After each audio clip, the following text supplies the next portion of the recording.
4 with the quarterbacks 1 week till the draft. Lewis, you got the choice between Mac Jones or Trey Lance. Who are you taking? Yes, this is a tough one, but I'm going to give it to Trey Lance by a hair. Why? Because I'm betting on the upside. I know there are some people who believe that the floor is a little bit lower for him given the fact that he has a small sample size. Well, so does Mac Jones. But Trey Lance right now is just knocking the pre-draft process out of the park from a makeup and character and mental and football intellect standpoint to go along with tremendous physical skills. I think if you hit on him, you get him in the right place, you let him season for a year and then unleash him in 2022, you've got yourself a superstar. Next up, Booger, Justin Fields or Trey Lance? Who are you taking? Greeny, I think it could be either. It really depends on the situation that these guys are in. We talk about going to a quarterback-friendly offense in San Francisco. If both of those guys go there, they can flourish because I think from a skill set standpoint, they both have a strong arm. They both have the ability to run and make those second reaction type plays. It's all going to depend on which situation they're in, but I do think in the right one, they both need to set a minute. And then Mel, Justin Fields, Mac Jones, who are you taking? I'm taking Justin Fields. People forget how great. I don't know. How can you not remember 2019? It wasn't like we're talking about 1981 here. He was great in 2019. And them memories are being lost here over how great this kid was, lighting it up. Then he outplays Trevor Lawrence this year, plays through an injury. I'm going Justin Fields. I want to go to war with Justin Fields. All right, and look, I mean, the bottom line of it is the odds on this just keep changing. Will Vegas please make up their mind? Caesars William Hill now has Mac Jones, once again the favorite to be the 3rd overall pick in this draft. Over the course of the last week, it went to Justin Fields, and then it went to Trey Lance, and now it has gone back to Mac Jones. Sometimes it seems they just follow Shefty's Twitter feed and they make up their minds from there. So let's do an exercise here. Mel, again, you are synonymous with the draft. As we consider the prospect of one of these quarterbacks falling, and again, I'll put that in air quotes because none of them are falling all that far. Give me the absolute latest you could see the 5th of them coming off the board. At what number would be the latest you could anticipate that possibly happening? A couple things. I think Mac Jones goes 3 to the 49ers, which means that it's Trey Lance. Does he go to Atlanta or does Kyle Pitts go to Atlanta? Then Justin Fields and Trey Lance get into that Carolina at 8. Some people think Carolina could. I don't think so. Denver at 9 certainly could. Then you get into that situation. If those quarterbacks, one of those two drops into the teens, guys, then there's a couple teams lurking. They're sitting there and within striking distance would be Chicago, Washington at 19, Chicago at 20. And New England's sitting there at 15. They could jump ahead of New England if New England's not aggressive and think we can stand pat and have a quarterback fall in their lap. I don't think so. So I would say somewhere ahead of New England, if one of those quarterbacks gets into that 10 range, I could see a Washington, Chicago jumping up and getting one.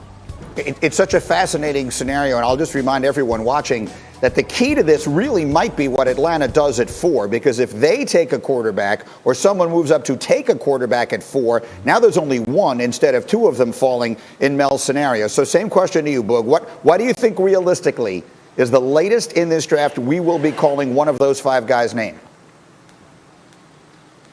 Well, Greeny, I think all 5 are going in the top 10. And I think when you're looking for a team, I think New England will probably be the latest point. I think at some point, New England is going to look and say, okay, if there's a quarterback sitting there at 7 or 8 or somewhere, maybe we move up, make that phone call. Maybe they call Carolina and say, okay, you have Sam Darnold, you have your quarterback of the future. Let us come up and get ours. I think there's a premium on these quarterbacks. I think right now, based on how many you have in this class, based on a lack of quarterbacks as far as what we know next year, I think if you're New England and you're looking at your long-term success, you sign Cam Newton to a 1-year deal.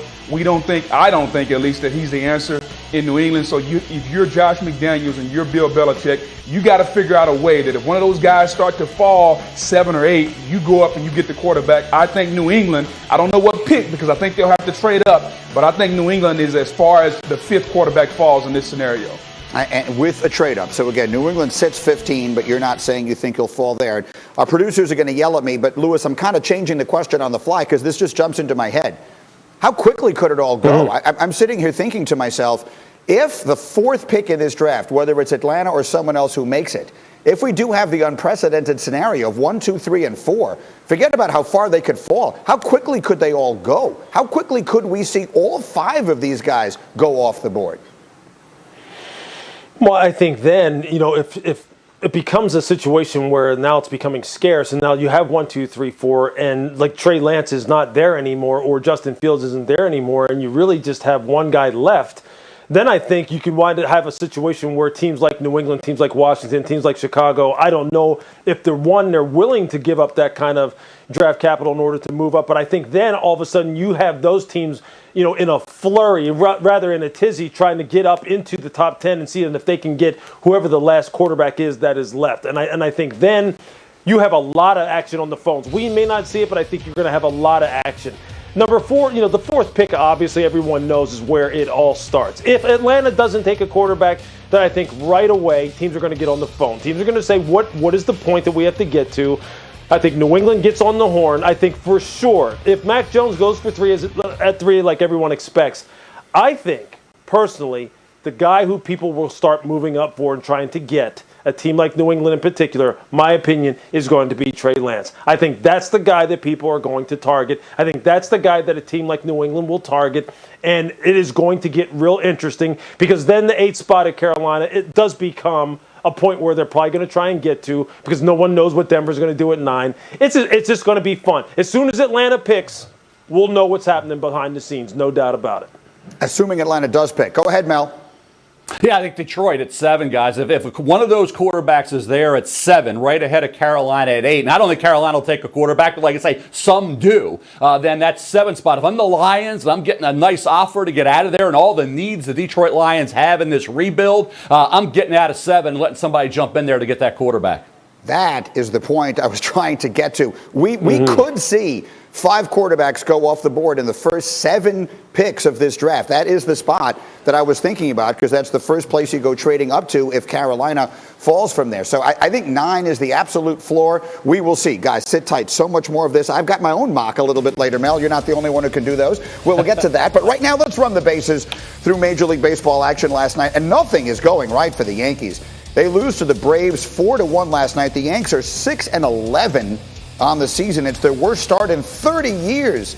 Their 58 runs are the fewest in the American League. So just a terrible start for the heavily favored Bronx Bombers. Meanwhile, despite getting home runs from both Mike Trout and Shohei Ohtani, the Angels lost to Texas last night 7-4. The Rangers' Adolis Garcia hit a go-ahead 3-run homer in the 8th to give Texas the lead. And then we had a dramatic finish in Oakland. The Twins' Byron Buxton hit a 2-run shot in the top of the 10th, take a 12-10 lead, but the A's came back, fueled by a couple of errors. The second one, a throwing error by Luis Ariz, allowed the tying and winning runs to score, so the A's win their 11th straight by a score of 13-12. All right, what a lineup we have coming up for you this weekend. Saturday afternoon, we got Sixers-Bucks. Then Saturday night, we've got UFC 261 on pay-per-view, 3 titles on the line, ESPN and ESPN+.